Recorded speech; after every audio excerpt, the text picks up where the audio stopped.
Thank you very much. Thank you very much for the opportunity. As the host did the Thank you, introduction, sir. yeah. Um, Mr. Sasifin, can you please turn your audio off? Okay, thank you.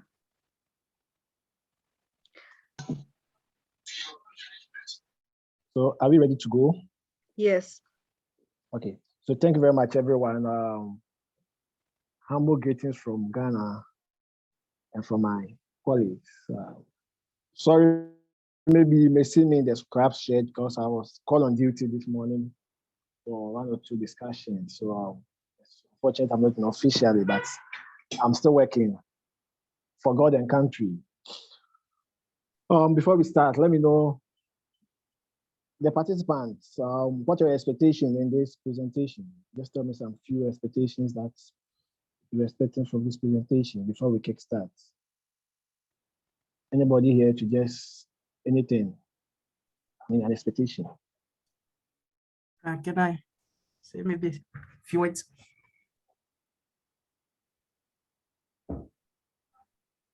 Hello, am I audible? Yes, please. Yes. I can hear you. All right. My expectation here, and thank you very much for this program, and good afternoon. My expectation is actually to learn more about how to handle my emotions, or how to handle my working environment with, how to work more effectively with my colleagues, regardless of their gender, culture, beliefs, and so on. That's the psychological way of working with different people, people from different cultures, from different beliefs. So, and how to handle certain situations in my workplace, how to speak to people more effectively. So that is mostly one of my expectations. Thank you. Wow. Very impressed. Okay, so before we start, when we talk about psychology in workplace, that's what we're going to focus on. I have divided the presentation into 8 parts. So sharing the screen, we have, please, can all of you see it now? No, we can't. Oh, now it is good. Yeah. Is it okay now? Yeah. Thank you very much. So we will see, we have the introduction, we have how can psychology be used in the workplace. We have how to deal with a toxic environment at workplace, how to deal with a toxic co-worker at the workplace, how to maintain a balanced private and professional life. We'll look at once you want to quit a job. It's quite strange. In Ghana here, if like you'll be like, once you want to quit a job, the person will tell you, hey, the job crowd, we don't get something to do, and this one that I'm managing, he wants me to quit. And we have some red flags. We have some job seekers. If some people are seeking for a job, they are so desperate in the extent that they don't do much of research before going into their job. There are some red flags that we need to know. Then, when we are seeking for a job, we'll be cautious with all these things so that we won't,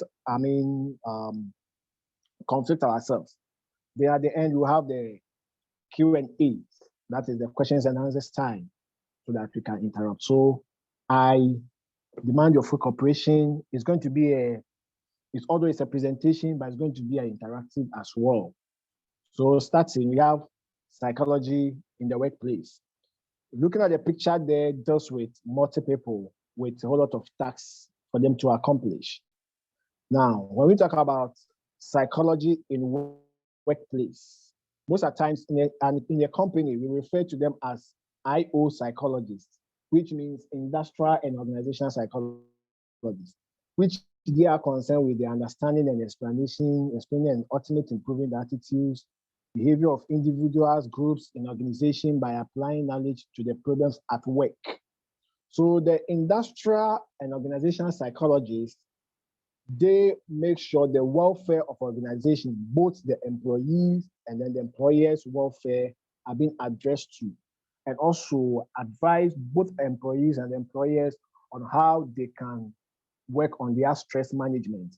Money management also comes in, productivity.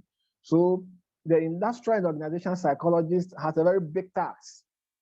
And mostly we choose to replace the industrial and organizational psychologist by the word manager. So the person will be like, I'm manager. But for all you know, the person doesn't have a background in psychology. So employers or CEOs or MDs will begin to attack the manager. Manager, your productivity is going down. Your workers are misbehaving. Your workers are not doing what is expected. Some are coming to work late. In fact, look at this work attitude towards work. But the question is, do that manager have a background, or is the manager an industrial and organizational psychologist? If it is no, then it should let the CEO or the MD in such company to know that he has recruited the wrong manager, or that he's living up to task. So everybody that we call a manager in every organization, that person should have a background